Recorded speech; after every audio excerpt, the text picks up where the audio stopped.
Hello and welcome to today's video where I'm going to be interviewing Captain Midnight. Go ahead and say hello and give us an introduction of yourself as well. Hey guys, I'm Captain Midnight. You would know me from the YouTubes. That's a wonderful introduction there, short and sweet, just the way I like them. That's the whole introduction. Yeah, he makes superhero videos in case you couldn't tell by his name. Yeah, that's definitely a big part of it. All right then, Captain Midnight. So the first question I have for you here is, when did you start YouTube? I started YouTube in April of last year, almost a year ago, I think 2 weeks ago, fairly recently. Yeah, well, congrats on that 1 year anniversary. Yeah, thanks. I thought about doing a video for it, but I was like, you know what? Infinity War's coming out. I think people want to see other stuff. Better late than never, you know? True. And why did you start YouTube, Captain Midnight? What got you into it? I was a film student for a while, and I really liked to make short films, but I was kind of becoming dissatisfied with the short films that I was working on with other people. And I just thought because they take so long to complete, you know, I was just decided one day that I kind of wanted to make something that I would make it in 2 days and it would be out there the next day, you know, and that's what YouTube is, you know, that's what makes it so great, is that you can have an idea and a few days later or even hours later, it can just exist in the world. That was kind of the big reason. I just wanted to make something right now. So that's what I did. Okay, and have you had any channels before this one, or is this your first ever YouTube channel? This is my first channel, but I did write a show for the Shoddycast, which is a video game channel that a friend of mine runs. I wrote a show called Hidden History, and it actually ran for 80-something episodes every week, which really got me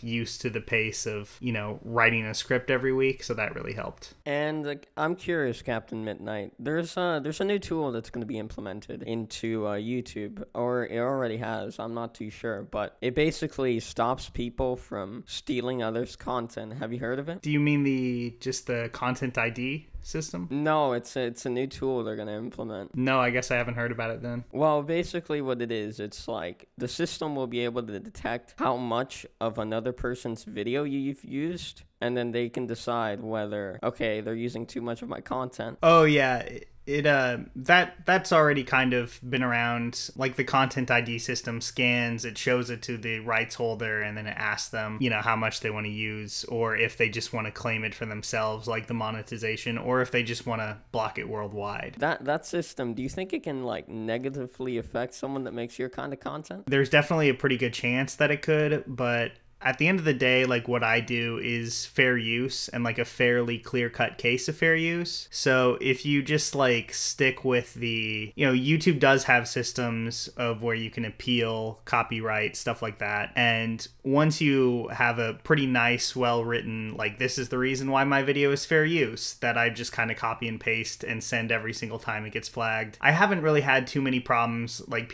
These companies tend to recognize that they are fair use and leave me alone. And I've had actually less problems with those copyright stuff lately, just because how I edit my video now is very much with those kind of issues in mind. This is a tweet, just to be sure we're talking about the same thing. Oh, yeah, this is more for creators, to kind of help, if other people are uploading just your videos or using a long segment of your video. Yeah, I've used this system a little bit before. I would never flag someone that's just using a segment of one of my videos to try to make a point in their own video, but you know, if someone is just blatantly re-uploading your video on their channel, this is really good for that. Yeah, but I feel I don't know, let's say you use a clip of a movie and, you know, the company is notified of that. Don't you think that there could be a scumbag company that could be yeah, let's take all his ad revenue or strike the video down? Oh, definitely. Yeah, I've had some problems. There's this one company, I don't know if I want to say their name or anything, not it's some huge secret, but they distribute the Iron Man Blu-rays in Germany, just Germany. But they hired a bunch of people to just flag anyone using any footage from an Iron Man movie, and they were some of the most unreasonable that I've ever had to deal with. And yeah, there are companies like that just go out of their way to try to, basically for them, flagging these videos and monetizing them for themselves was, like getting some coins from the couch cushion. They figure why not do it, but if the appeal system, if you make a good enough case, it tends to go in your favor, because you get to the point where it's either like, take this down or we'll sue you. And then if you say basically politely, okay, then sue me, they're not going to, because they know they don't have a case. I know, I've heard Viacom is a pain in the ass. Oh, yeah, they're terrible. I've had the most problems with them, and especially Warner Brothers. Warner Brothers tends to flag a lot of videos, but then give up like once you do your very first appeal. So, I don't worry too much about a Warner Brothers copyright strike, because I know that, what I'm doing is fair use. But yeah, they can be super annoying. Well, at least, Warner Bros. Is one to give up quickly. I noticed that you upload every Thursday, and I was curious as to why you specifically chose Thursday. Well, I didn't honestly put that much thought into it. I just thought to myself when I was making the banner, like, I need to make a promise to my audience to keep myself consistent. And I just kind of picked Thursday because at the time it really fit well with my work schedule. But now it's one of those things of like, oh man, after a big, Infinity War comes out, it's like basically a whole week until I can get a video out. So I might change that in the future, but yeah. It kind of just started because I wanted to promise my audience a day that would like keep me making sure that I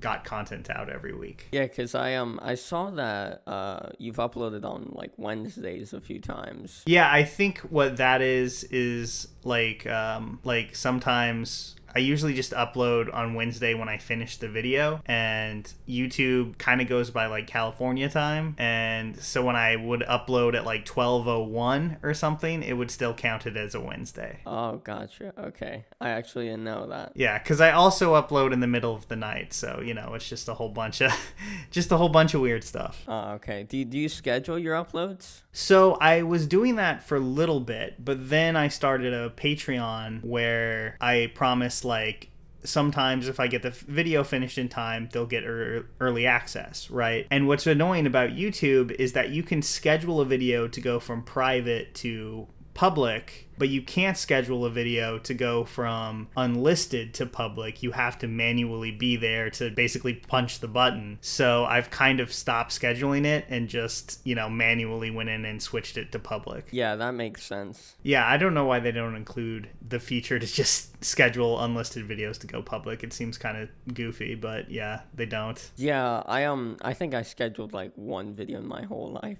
And then I never scheduled again because like for me, I don't have a upload schedule per se. It's just like my channel description says I interview people on a regular basis, because it's true. I try to do it as regularly as I can. Like, I don't want to have a schedule, especially if my kind of content, where I could easily run out of people to interview. And that's like my worst fear for me, because if I run out of people, there's no content. Well, thankfully they keep, the YouTubers keep starting, so I think you'll be okay. Exactly. Yeah. Mark Maron's podcast has been going since like 2008 or whatever, interviewing comedians, and he hasn't run out yet, so I think you'll be okay. Yeah, I mean, it's not like I'm always thinking like, oh no, I'm gonna run out of people, but I guess what makes it scary for me is like I actually have to be interested in the person's content to interview them. That's the only thing. Because I'm not going to interview someone that I don't like or don't really care for, because then the interview will come out bad. Right, yeah. So I guess you just have to be, like, really into finding new YouTubers all the time. Exactly, yeah. Like, I'm always looking. Like, I'm constantly, like, looking at people's, like, subscriptions. Like, who's this YouTuber subscribed to? Let me see if I can find people there. Or looking at people's featured channels and seeing who they're subscribed to and such, because like I always need to be on my toes looking for people, because otherwise it's possible for me to run out of people, and especially because a lot of them don't even respond. Wow, I contacted all these people and only like 10% of them answered. Well, happy to be in the 10%. Oh yeah, thank you for agreeing to it. I appreciate it. No problem. I'm gonna flip the script a little bit and ask if that's okay. Like, what video did you first find me from? Actually, I found you because not even from a video. I was looking looking through one of the channels that I'm subscribed to in his subscription feed, and I saw Captain Midnight, and I'm like, okay, let me check this guy's channel out. Let's see what he's got. And I'm like, oh, okay, he makes superhero videos. That seems like something I'd be interested in. I watched a few. I liked it, and I'm like, okay, how can I contact him? Oh, he's got a Patreon. Okay, I've got some spare money. I tossed you the money, tossed you that message, and then here we are, interviewing.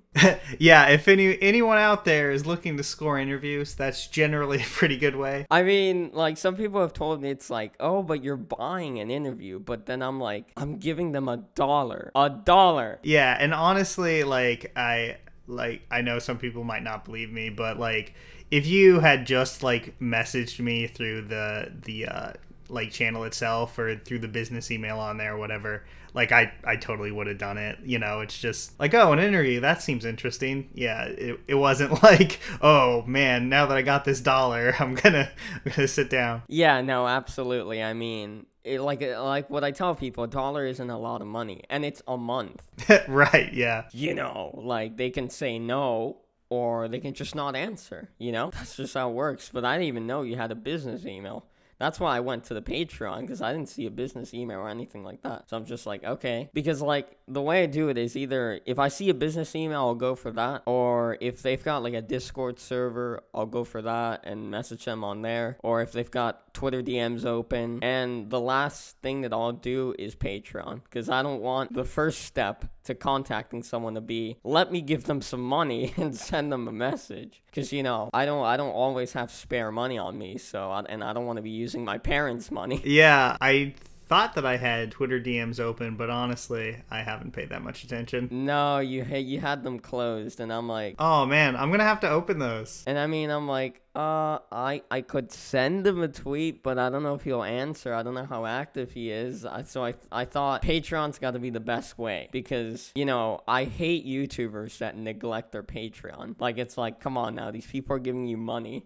Why don't you not neglect your Patreon page? Some people just start it up and their rewards are really like dookie. Yeah, some people just think of it, I think, as more of a tip jar, and that usually doesn't result in a very successful Patreon page. Yeah, because like if you want a tip jar, why don't you, like, I don't know, live stream and get people to donate to you or something, you know? That's a tip jar. But a Patreon to me should be like a subscription service. Like, okay, I'm paying you this amount of money a month, so I get this in return from you. Yeah, I when I started my Patreon, I was really like trying to think of like what would people most want, and I'm more of a podcast guy. Like I listen to more podcasts than I watch YouTube, honestly. And a lot of successful podcasts, they have like a whole other show that you can get on Patreon every month.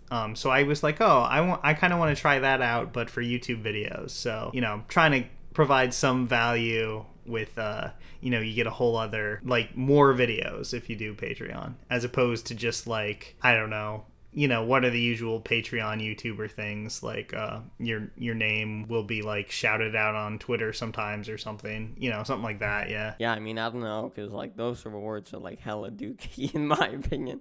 Like, I mean, a good reward to me would be like, I don't know. I mean, some people say it's a bad reward, but I don't think it's a bad one. Like, I'll drop you a follow on Twitter, or I'll sub to your YouTube channel or something like that. Yeah, the follow on Twitter I think is fun, because I don't know.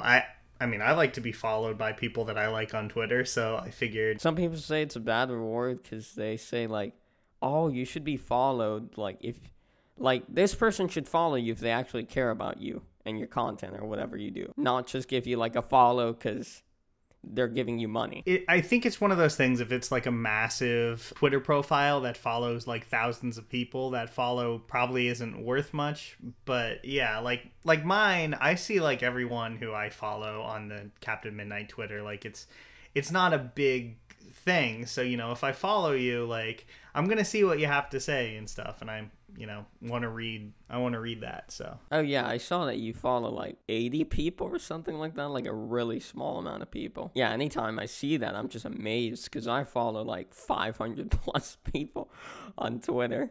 I'm always just I don't know, you follow a ton of people and you just feel like overwhelmed, or at least I do. And everyone tends to tweet about the same things when something big happens at the same time. And it's like, do I really need the 50th tweet about like Kanye that in the last hour? Something like that. Yeah, absolutely. But like there's a few Twitter accounts out there and they tend to be verified. They just follow hundreds of thousands of people, sometimes even millions, and I'm like, Jesus Christ, your twitter.com must be a mess. Like, the timeline must be a living hell. Yeah, I think those people, I don't think they ever look at their timeline. I think they look at their mentions, and that's it. Well, I would hope so, because I could just imagine scrolling through a timeline following 1 million plus people. Like, Jesus. Anyway, sorry for hijacking the show there. We can get back to your questions if you want. Yeah, let's go for that. We went on a bit of a tangent there. Well, the next question for you here, Captain Midnight, is: do you prefer Marvel or DC?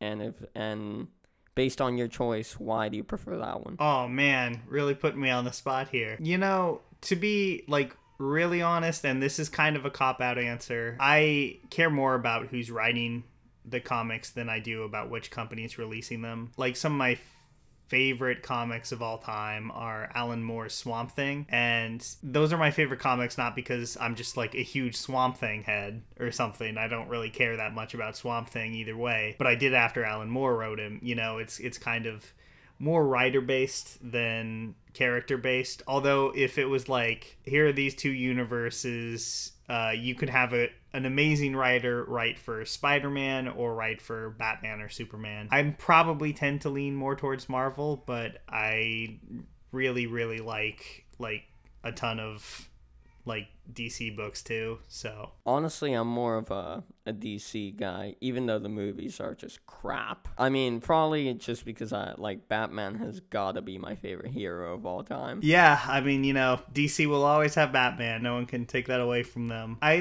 tend to find the Marvel characters a little more grounded and the DC characters a little more like mythic in their storytelling. And I think it's kind of just comes down to what you prefer. Although there are comics now like Gail Simone's Batgirl, this was a few years ago now, that kind of feel like Marvel books at DC to me. They're focused on like day-to-day trying to be a superhero and manage a personal life type of stories that I more associate with Marvel, but they happen at DC now too. Yeah, I mean, my favorite Marvel hero, I mean, I don't know if he still is or not. Probably not. But when I was younger, it was Hulk. I'd have to say now it's probably either him or Spider-Man. It's always been Spider-Man for me. I'll be honest. Always been my favorite. Yeah, even though I thought I didn't watch the first Amazing Spider-Man movie, the one with the lizard, but I watched the one with Electro. Oh god, that movie was terrible. I hated it. Yeah, that was not Spider-Man's finest hour. I mean, I've seen bits and pieces of the Tobey Maguire ones, and they look good. And then I watched Homecoming, but quite frankly, I actually didn't like it a whole lot. Oh, really? Even though like a lot of people give it praise, I didn't like it a whole lot. Yeah, I made a whole video about, like why I liked that movie and stuff. So yeah, I'm definitely on the opposite side of the fence on that one. Yeah, I watched it with a friend and he liked it, but I was like, I mean, the villain was good. Yeah. I mean, Vulture was an interesting pick. I liked them. But I don't know, like the idea of Spider-Man being in high school just didn't click with me. Oh, but that's like where he started. I mean, I don't know, like the whole thing being centered around like him being a high schooler and a superhero at the same time. I didn't like it, honestly. Oh, yeah, I guess it's not for everybody. I mean, and also my other thing with superhero movies is that they're always so long. Yeah, they do tend to get bloated, especially the big team up movies. I mean, the latest one, Infinity War, I've heard it's like a masterpiece. Since you prefer Marvel, like in what aspect do you prefer it? And do you prefer it in the video games, the movies, the comics? What is it that stands out to you about Marvel? There's certain things about Marvel, like what Stan Lee and Jack Kirby did with the Fantastic Four in the early 60s, was they were the first people to say like, okay, like these characters, they go off and they fight giant monsters, they fight supervillains, but they don't always get along, right? Like, what's that like? What's that interpersonal conflict like. If you go back and you read 40s and 50s Batman or, you know, Superman comics, Justice League comics, everyone gets along. It's that's kind of dull. What I really liked about Marvel is they were the first people to really introduce the idea of like their characters don't begin and end at being superheroes. They also have a lot of like inner conflict as well. And the thing is, like with Batman, he has a lot of inner conflict, but I don't think writers really brought that out until like the 70s and 80s. And like I think that's something that Marvel also helped do, because once Marvel comics were big, it really changed the way that comics were written. So I definitely like the classic stuff. I definitely tend to prefer Marvel. With video games, I don't know, you know, it's one of those things of like Batman has had some amazing video games recently, but I grew up with the Spider-Man games, so I'm like, I really like those. So it's kind of tough. Which Spider-Man games did you play? The first one that I remember playing was the it was called just Spider-Man on the 64, and that game at the time was like amazing. It was made by the same people as the Tony Hawk games. Yeah, it was so much fun. It was like mind-blowing, fully voice acted. I was super into it. I loved the first Spider-Man movie game as well, but then it was really Spider-Man 2 that like changed Spider-Man games, you know, giving you the whole open world. I really liked Ultimate Spider-Man, the one where you could play as Spider-Man and Venom. Oh, that's a great one. Yeah, that just takes what Spider-Man 2 did and like kind of, I don't think it improved on the swinging, but everything else it like really improved on. I'm looking at all the Spider-Man video games here, and Friend or Foe is another one. Oh, that one is garbage. I hate that game. I mean, it's not one of the best ones, but I did like the fact that you could play as the villains and the heroes. That's true, but it was just in the context of like a really straightforward beat 'em up. What I find kind of interesting about that game, like one of the only things I find interesting about that game, is it's really in the style of the Raimi movies still,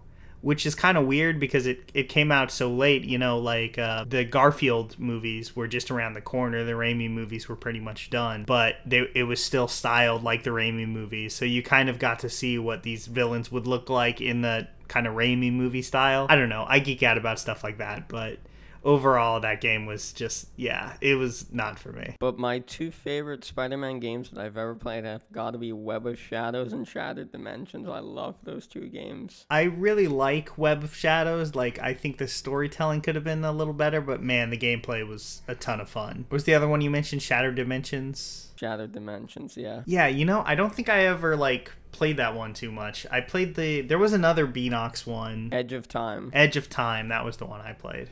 And that was pretty fun. I liked the fact that they, like, one of the main bosses was like a mix between Dr. Octopus and Anti-Venom, and it was like this weird fat like monster with like tentacles on his back. You remember that? Oh yeah, I do remember that actually. Yeah, that was in the was that in the 2099 segment? I think so, yeah. It was called like Atrocity or something. I think that was a Spider-Man 2099 villain, if I remember right, like from the comics. And that was also cool, getting to play as like Spider-Man Noir and Spider-Man 2099. I mean, I really liked Shattered Dimensions because of that. You could play with like the different universes. Like, I don't want every Spider-Man game to be like kind of so linear, but at the same time, those games were both really fun. It was kind of a shame when Amazing Spider-Man came out and they kind of got a little more generic. I liked the first Amazing Spider-Man game. It was like perfectly decent. It was kind of just an update of Spider-Man 2. But then Amazing Spider-Man 2, the game was just a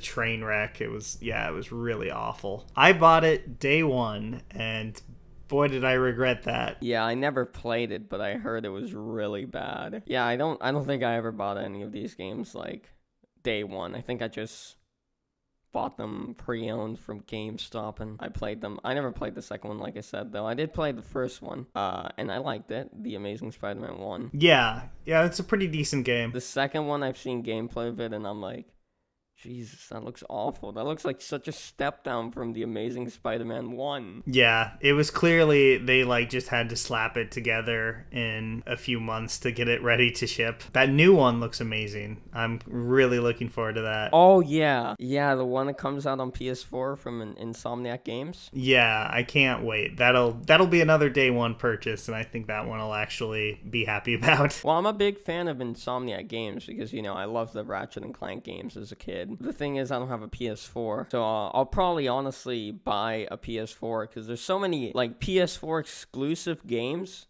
that probably won't come out to the computer ever that I want to get so badly. Like, Red Dead Redemption 2 is another one that I really want to get. I loved the first Red Dead, like a ton. Yeah, the first one was really good, and the Spyro Reignited trilogy as well. Yeah, I used to play Spyro on, like, the original PlayStation, but I have no idea if those games will, like, hold up gameplay-wise when they put out this new one, but I don't know, that'd be interesting. Oh, yeah, no, when the trilogy comes out, the Reignited trilogy, no one's probably gonna, like, emulate those games anymore. I mean, I've emulated them because, I was always, like, as a kid, I played Spyro a lot, I played Crash Bandicoot a lot, I played Jak and Daxter, Rayman, Ty the Tasmanian Tiger, Ratchet and Clank, all of those, like, classic names. Oh, yeah. Jak and Daxter was huge for me. I loved those games. That was actually one of my like, least favorite ones, though, in all honesty. Really? Oh, man. Jak 2, where you could grab people's, like, hover cars and,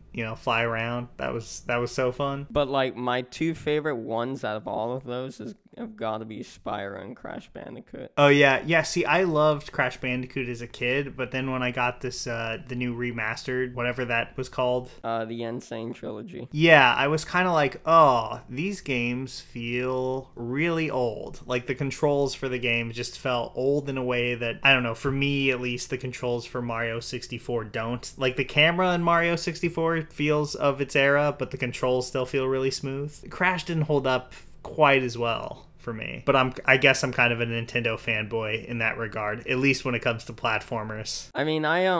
I played Crash Bandicoot, The Wrath of Cortex, and I love that game. I don't know if you ever played that one, but it was a game where you'd fight against, like, these different masks. I always forget the name of the mask that's a bad guy, but he worked with Dr. Cortex. Yeah, I can picture him. I don't remember his name. I'm sure anyone listening who knows is just, like, yelling at their computer screen right now with the name. I played this game and I loved it. I never beat it because I was, like, too young when I had it. But I emulated it a while back, like 2 years ago, and I played it a lot. But I still didn't beat it. In terms of Spyro, I really liked the Skylanders when those first came out. Oh, yeah. See, I was too old for those. I barely knew. By the time I knew they were a thing, they were gone. And another one just came to mind, Sly Cooper. That's also a really great franchise. Those were really good. Man, they should make a new one of those. I feel like it's been a while. They should. The last one came out 5 years ago. Oh, yeah. I guess I didn't realize it'd been that long. Yeah, the Thieves in Time one that came out on the PS3. Okay. Yeah, I think I played that one. I mostly remember the second one. That was on PS2, I think. Yeah, it was. The second one is my all-time favorite, for sure. Yeah, it was really good. I'm a huge fan of stealth games too, so. I'm actually not a big fan of stealth games, but I really just like those games really clicked with me. I don't know why. Yeah, because it's not purely a stealth game. There's, a ton of platforming elements to it as well. So it definitely has a very different feel than something like, an early Metal Gear Solid game or Splinter Cell or something. Yeah, like it's not like, for an example, Dishonored, where it's all stealth. Yeah. Although Dishonored 2, you can go in there guns blazing if you want to. But like the first one, if I remember correctly, you can't really go without being stealthy. Yeah, the first one was a lot more strict, which I really enjoyed, but I understand definitely made a lot of people like weren't huge fans of that. The first Splinter Cell is just brutally like, if someone sees you, the mission's over. Like, it's very strict about that kind of thing. They don't make that many stealth games like that anymore. These days, they tend to be like, oh, you can approach the mission from any way you want, which is cool, but I kind of wish, just like as a stealth fan, that there was more like pure stealth games out there again. I don't know. They should bring back Siphon Filter. Siphon Filter? I don't think I've ever heard of that game. Siphon Filter. It was a like kind of Splinter Cell knockoff from the mid 2000s. Oh, I just found it from 1999. Oh, yep. I mean, that sounds about right. But they made sequels. They made at least 3 of them, I want to say. I played the later ones. I don't think I would play this now. It's way too old for me. Yeah, I don't blame you, especially if you don't like stealth. There's not much there that you're gonna get into. I mean, the only stealth game that I really like is the Hitman games. Oh yeah, the Hitman games are great. It was kind of sad. This last one was so good and it just didn't sell very well, and I think that company is like getting dissolved or something. Oh, rest in peace. Yeah, the last one was good. I didn't like that you had to pay like money for each episode though. Oh, I always hate that. Like, I love Telltale, but I always just buy the complete season, like, when it comes out on a disc. I don't want to buy individual episodes, forget what happened, and then play it again 3 months later, the next episode, and be like, okay, what was going on again? Yeah, I just prefer to sit down and play it all in like 3 days or something. That's what I do. I actually just buy it when it comes out, and I have to wait months for the next episode to come out. But like, they give you like a short little recap at the beginning. They do, but I don't know. I would just like prefer to have the full experience. Like, I don't know. It kind of feels like having a movie stopped in the middle of the movie for me. Yeah, I can understand that. Yeah, like, you know, you could like forget what happened in the last episode and then just be thrown right into the next one. Which DC hero and villain is your least favorite and favorite? I have the same for Marvel as well. Should have done my homework here. Let's see. Do you mind if I tackle Marvel first so I can be like thinking about the DC ones? Because I don't know. I don't know if I really have a least favorite DC like character and villain, because there's just a lot of characters that I don't care about, but I wouldn't say that I like, you know, actively have anything against them. Like Captain Boomerang and whoever Captain Boomerang is fighting, you know, like that guy, you know, he's I'm not too concerned about him, so. Isn't he one of the villains that like no one cares about? Yeah, you know, he's been a hero, he's been a villain. He definitely started out as a villain. You know, he was in the Suicide Squad movie, and yeah. Oh yeah, oh my god, that train wreck of a movie. Yeah, man, I'm probably gonna get some hate for that, but yeah, that movie was rough, but the hype around it, like so many hardcore fans, like I'm glad the channel was kind of not around when that came out, because yeah, I'm sure people would have just gotten so mad about my take on it. Anyone who hates on you for like thinking Suicide Squad is a bad movie is just like a psychopath. Well, let me tell you, there's a lot of them out there then, because yeah, there's a lot of people that, you know, freaked out about my take on Justice League or whatever. But I guess that's just to be expected in YouTube comments.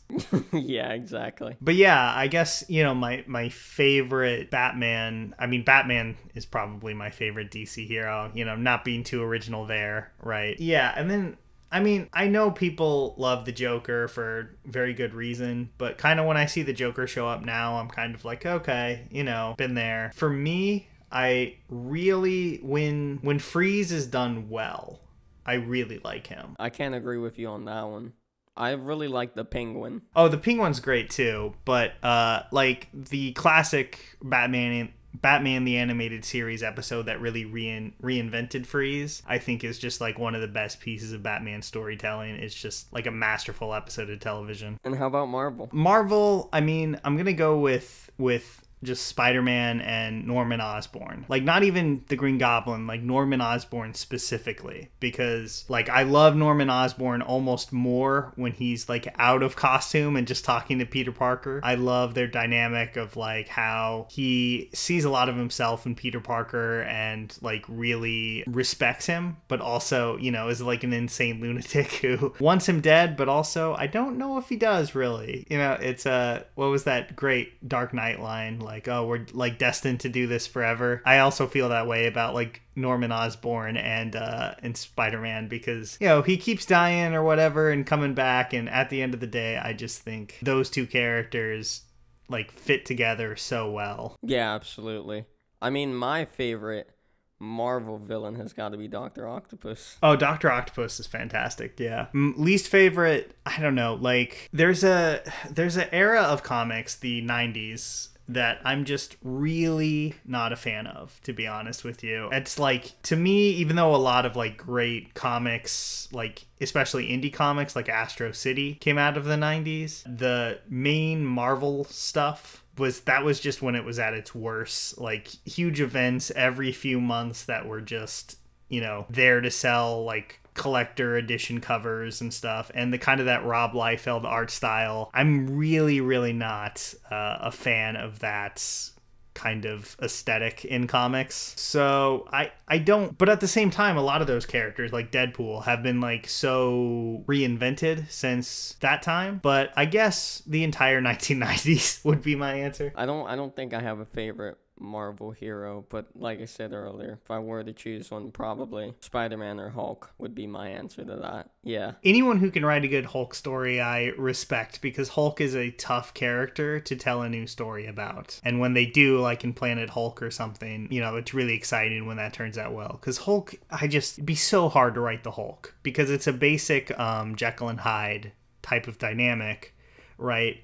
And so finding a new spin on that is like, seems incredibly difficult to me after so many years. Just his relationship with the Hulk, like finding new ways to approach that. Yeah, it's just, if someone can do that really well, like, man, respect, because that seems hard. I've never seen any of the Hulk movies. The Incredible Hulk or the other Hulk movie, I've never seen them. Yeah, I did a Patreon episode about the 2003 Hulk movie, which I saw in theaters when I was a kid and, you know, rewatched for the episode. And, you know, that's a very experimental superhero movie. You know, Ang Lee was really going for it, but what he was going for was probably not what Hulk fans wanted. Incredible Hulk is one of my least favorite MCU movies. Like, I don't even know if they consider it part of the MCU anymore. Like, it feels pretty forgotten. You know, it wasn't the worst thing in the world, but there was absolutely nothing special about it either. I played the game for both the Incredible Hulk and Hulk, the 2003 movie. The Incredible Hulk game, if I remember right, was kind of just a remake of Hulk Ultimate Destruction. I want to say that's the name of that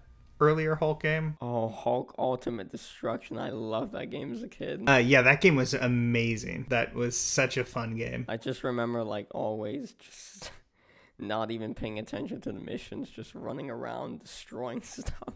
Yeah, that's definitely what you want to do in that one. I mean, in, like, superhero games like that, all you really want to do is just swing around the city and do stupid stuff, not really pay attention to to the storyline. Go get some balloons for the kid who lost their balloon. That was a big part of Spider-Man 2. Kids were always losing their balloons. Oh yeah, I remember that. Yeah, even though I didn't play that game a whole lot, I do remember that. And you made a video on Batman the Telltale series, not the most recent one, but the other one. And I was curious if you actually played the most recent one, the Enemy Within. Did you play that one? I haven't yet. I've just been so busy, like the past, you know, with school and the channel. I've barely played any games except for like, I don't know, Rocket League and Mario Odyssey. Yeah, I just haven't been I need to pick it up though, because I think it's just out on a disc now, right? Like I can just play the whole thing. Yeah, you can. Yeah, I really liked the first season, so yeah, I'm really looking forward to that. New Game of Thrones one needs to come out sometime soon. I don't know why they've been waiting so long for that. The Telltale Game of Thrones. Yeah, I'm not really into Game of Thrones. I've never been into it. Well, the Telltale game was good. A lot of people seem to think it was a step down from the Walking Dead games, but I'm not a big Walking Dead fan, so... I have a friend who's like an avid viewer of The Walking Dead. I loved the comics when those were like first coming out. I read the first, like, I don't know, 100 issues probably, and you know, it was really good. I had a lot of like disagreements with how the show translated those comics, but at a certain point both the comic and the show started to feel kind of repetitive. Like you get they go to a new place, it seems great at first, and then everything kind of falls apart. A bunch of people die horrifically, a few people make it out, and then they go to a new place, it seems great at first, you know, rinse and repeat. And I was curious, Captain Midnight, you mentioned in that video, I think you mentioned the Arkham games, and I was curious, Have you played all four? And if so, which is your favorite and least favorite? Yeah, I've played all four. I didn't play Origins all the way through. My favorite is probably Arkham City. Oh, I can agree with you on that one. That one was great. Yeah, I loved that one. And my least favorite is Arkham Knights, honestly. Really? Oh, mine's Origins. Yeah, maybe I would dislike Origins more if I played it more, but to me it just seemed like more of Arkham City, which, like, okay, sure. Well, no, you had the Batmobile. I thought that was cool. You had the car now? I was talking about Origins. Yeah, what I don't like about Arkham Knight is the Batmobile. I hate the Batmobile. I don't like that car combat. I felt like I had to spend half of my Batman game in a tank. Yeah, no thanks. Like, yeah, I was not into that. I thought it was really cool that they added the car for once. Honestly, I really liked that. Yeah, I liked the idea of having the Batmobile, but how there were so many missions that required you to be in it and shooting guns from it, like, I was just like, well, this doesn't feel that much like Batman to me. Yeah, I didn't like the when it first came out, because I play on a computer. Oh yeah, that was like a really bad port, right? Yeah, it was awful. For like the first month or two, if you didn't have a really OP PC, which at the time I didn't, my specs weren't as good as they are now, you just wouldn't be able to play it. It would run so poorly that it was terrible. Yeah, that was a big screw up for them, I remember. I mean, Origins, I liked the idea of having the assassins and all of that, but I don't know, it was just felt out of place making that the third game instead of making that the first game. It wasn't even made by Rocksteady, which is the worst part. It was a pretty blatant, like, money grab, you know? Kind of felt like what Call of Duty always does, where they just, like, switch studios and go, like, basically make the same game again, please. That's how Origins, like, kind of felt to me. And, well, Captain Midnight, I have one last question for you here, and then that'll be it for the interview. So, with your channel this year, what new and different things do you plan on doing? Well, what I really want to expand on this year, like, a lot of my videos, like, when I was kind of just more, you know, messing around, just starting out on YouTube, you know, I would just kind of like, oh, you know, here's a fun idea, throw something together, put it out there. I kind of want to do some more videos that have a lot more, like, you know, take a lot more prep, have like a little more like research in some instances behind them. I'm thinking about doing kind of a investigative journalism type of thing into the VFX firms that make these Marvel movies. Like, I've kind of heard horror stories out of these firms, like the working conditions and stuff. And it would be really interesting to me to kind of get in touch with people who work in that field and talk to them about it. So I'll be doing a lot more of like the superhero type stuff I've been doing, the general like movie stuff I've been doing, but I also want to branch out into that a little bit as well. All right then. That's it for the interview, Captain Midnight. I appreciate you coming on. Thanks. Yeah, this was fun. Yeah, no problem. And well, that's it, everyone. If you have enjoyed the interview, you can go ahead and spam that like button. Consider subscribing. Share the interview with your family and friends. And leave a comment down below. Otherwise, I'll see you next one. Take care, and goodbye.